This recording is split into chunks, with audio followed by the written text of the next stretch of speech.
जय हिंद, वंदे मातरम। सभी साथियों का स्वागत है इस क्लास में। देखो बेसिक्स पूछा ये जा रहा है कि घरेलू हिंसा के विरुद्ध महिलाओं के संरक्षण अधिनियम 2005 के तहत यदि कोई कार्रवाई करवानी हो तो वह कितने दिनों के अंदर पूर्ण की जाएगी। बहुत ही अच्छा क्वेश्चन है। 76 मैं आपको बता देता हूँ। 76 का जो आंसर आ जाएगा वो आ जाएगा 30 दिनों के अंदर। घरेलू हिंसा के विरुद्ध महिलाओं के संरक्षण अधिनियम 2005 की धारा 37 का किस विषय से संबंध है।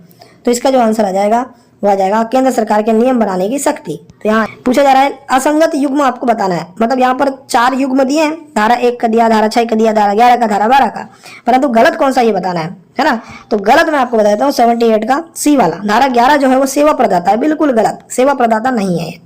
कार्यस्थल पर महिलाओं से यौन उत्पीड़न के विरुद्ध अधिनियम 2013 में कुल कितनी धारा है। 2013 में कितनी धारा है इस पे, तो यह है सी 30 धारा है।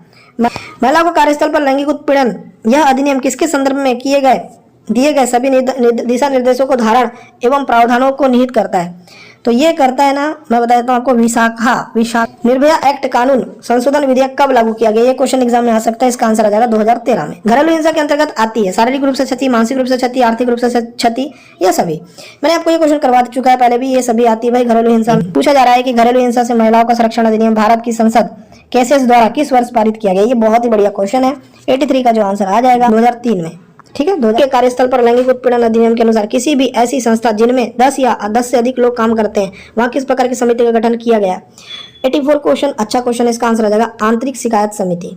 आंतरिक शिकायत समिति का अध्यक्ष कौन होता है। बहुत ही बढ़िया क्वेश्चन। 85 का आंसर आ जाएगा कार्यस्थल पर कार्यरत सबसे वरिष्ठ महिला जो है यही आंतरिक शिकायत समिति के अध्यक्ष होती है। के साथ यदि कार्यस्थल पर किसी भी प्रकार का यौन उत्पीड़न हुआ तो वह इसके संबंध में कितने दिनों के भीतर आंतरिक शिकायत समिति के समक्ष शिकायत दर्ज करवा सकती है। कितने दिनों के भीतर। मैंने ये क्वेश्चन आपको अभी कराया था। इसका आंसर आ जाएगा 90 दिनों के भीतर।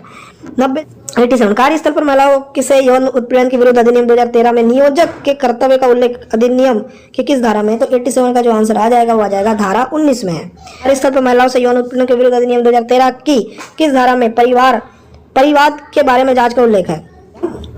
सी धारा 11 में है। ठीक है। महिलाओं से यौन उत्पीड़न के विरुद्ध अधिनियम 2013 में कितने अध्याय हैं। बहुत ही अच्छा क्वेश्चन है। 89 का आंसर आ जाएगा 8 अध्याय हैं। स्थानीय शिकायत समिति का अध्यक्ष कौन होता है। बहुत ही बढ़िया क्वेश्चन। 90 का आंसर आ जाएगा वो आ जाएगा सी। जिले में समाज सेवा से जुड़ी प्रतिष्ठित महिला। स्थानीय शिकायत समिति में कम से कम कितने सदस्य होना जरूरी है।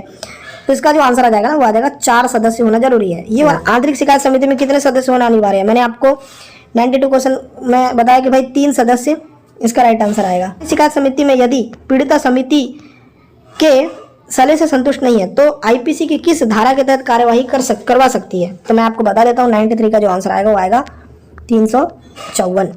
क्वेश्चन नंबर 94 यदि किसी व्यक्ति द्वारा किसी महिला का किसी भी माध्यम से बार बार पीछा किया जाता है तो उसे किस धारा के तहत दंडित किया जाएगा। 354 नंबर की धारा है और 354 भाग 2। इस स्त्री को किसी भी प्रकार से निर्वस्त्र करने के लिए किसी भी प्रकार का अपराध का उल्लेख है तो किस धारा में है।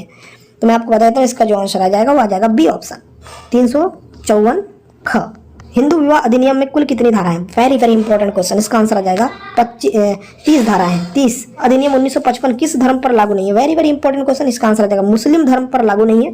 महिलाओं से यौन उत्पीड़न के विरुद्ध 2013 में नियोजक का कर्तव्य इनमें से नहीं है। तो क्या नहीं है, कर्तव्य क्या नहीं है। तो अपराधी को मृत्यु दंड देना। कोई भी अपराधी को मृत्यु दंड नहीं दे सकता, ये कर्तव्य नहीं है।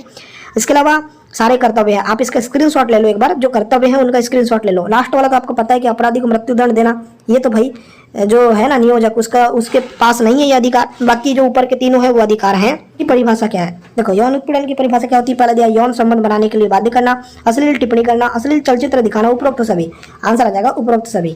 अब कार्यस्थल पर महिलाओं से यौन उत्पीड़न के विरुद्ध अधिनियम 2013 में किस अध्याय के तहत स्थानीय परिवाद समिति का गठन करना है। तो किस अध्याय के तहत है ये। तो अध्याय 3 के तहत जो है स्थानीय परिवाद समिति का गठन करना है। अगर आपको ये अच्छी लग रही है वीडियो तो वीडियो को लाइक करें, शेयर करें और चैनल को सब्सक्राइब करें। देखने के लिए आपका धन्यवाद। आपका दिन शुभ हो।